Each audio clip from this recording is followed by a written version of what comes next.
So, our next topic is brought to us by a message that we received on Twitter. Yeah. And good old Vic. Yeah, so V-Dubs, double B's, V-Dubs, yep, 6279, sent us the following message, and sometimes you see trade scenarios and you're like, I don't know what you're thinking. The Bills trade the entire 2018. Yep. For, go ahead. For the 9th overall pick. Select a kicker.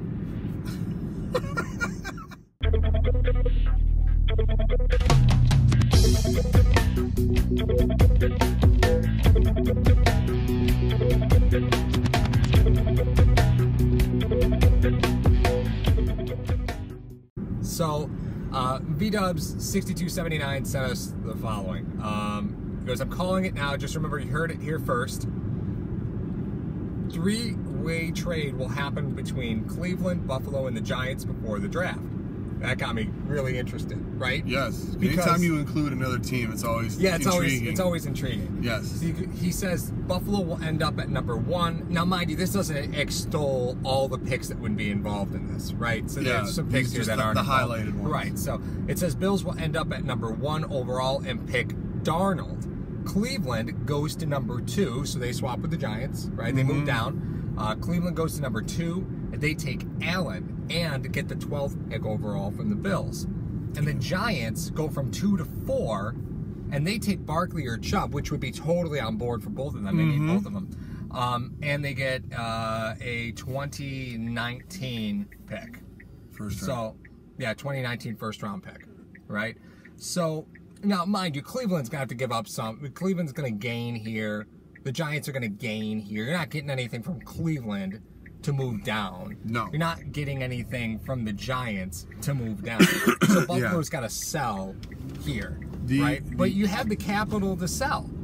And you could, and because of all the money that they have in 2019, and again, I don't put a lot of faith in the money in next year's free, fill free agency. I don't really believe in that. But you have a lot of money next year. So does that allow you to trade your draft picks in 2019 with a little bit more freedom because you have so much money in 2019? I think it does. So are you valuing the 2019 picks this year because you don't have that space?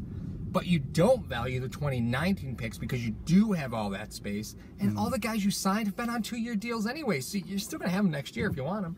Yeah. So is this all part of the plan? And is that something that could happen? I could see the Bills getting rid of 2019's first, second, fifth, fourth. They're probably going to keep a second or third, I assume. But I mean, to make those moves, you got to give us some good picks.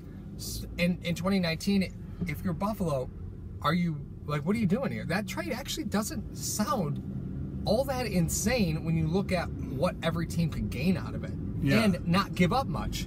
You're asking Cleveland to go down 1, right? Yeah. You're asking the Giants to go down 2. Yeah.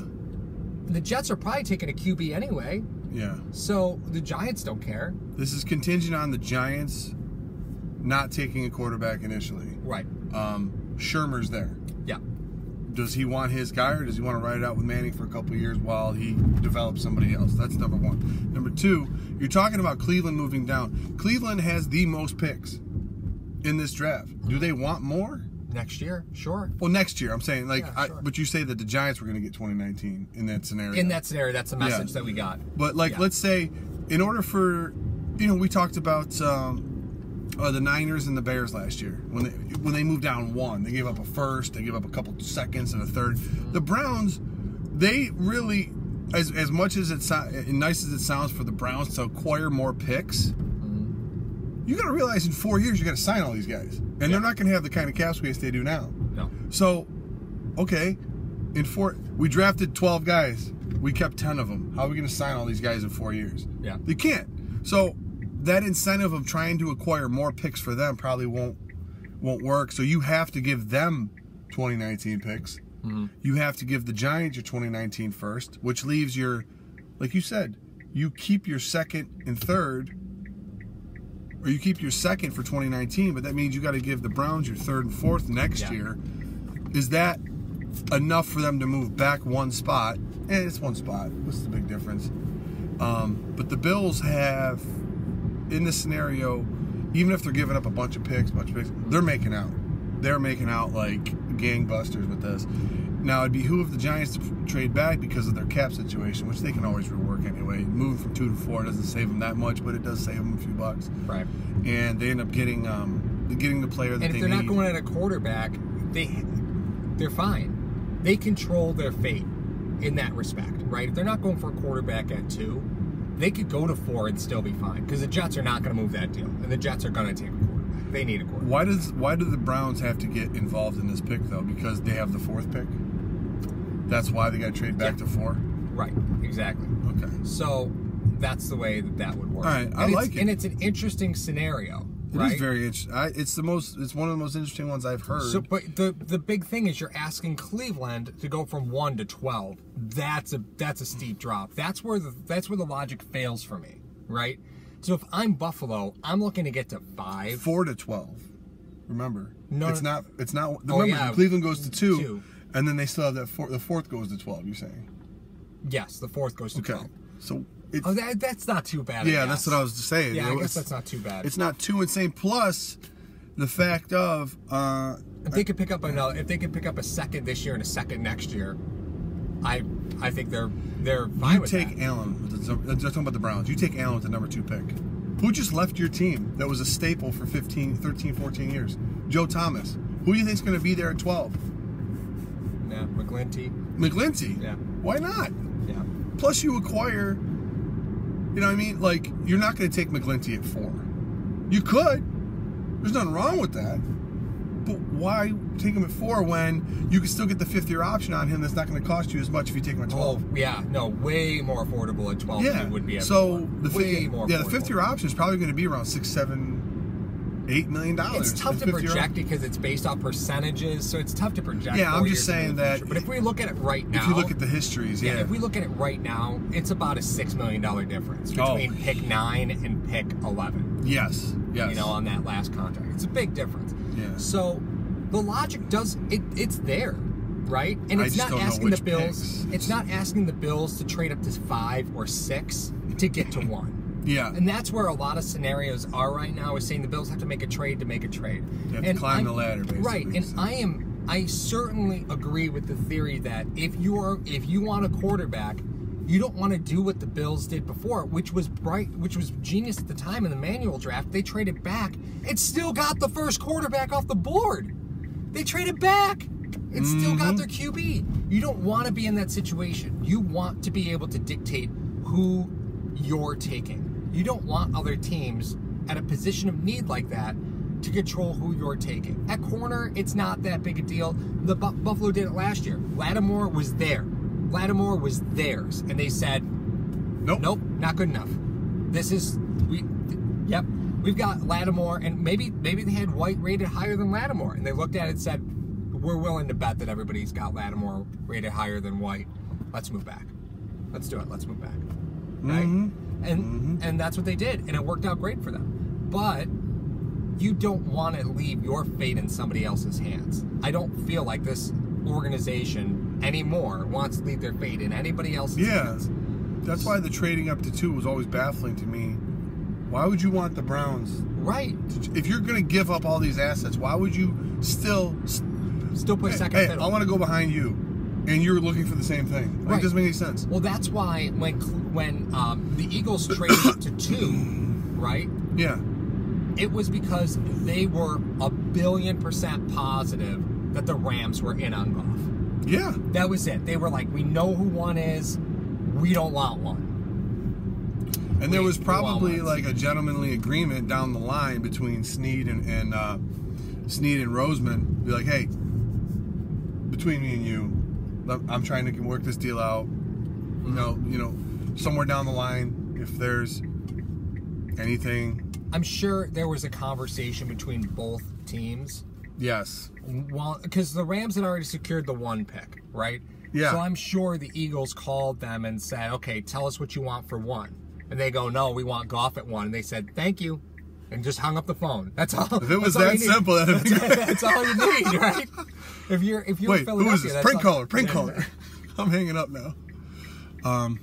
Yeah, that's definitely. I would love just to once be on a fly on a wall and Oh, see in the how draft room? how those phone conversations go and all that. But it's very interesting.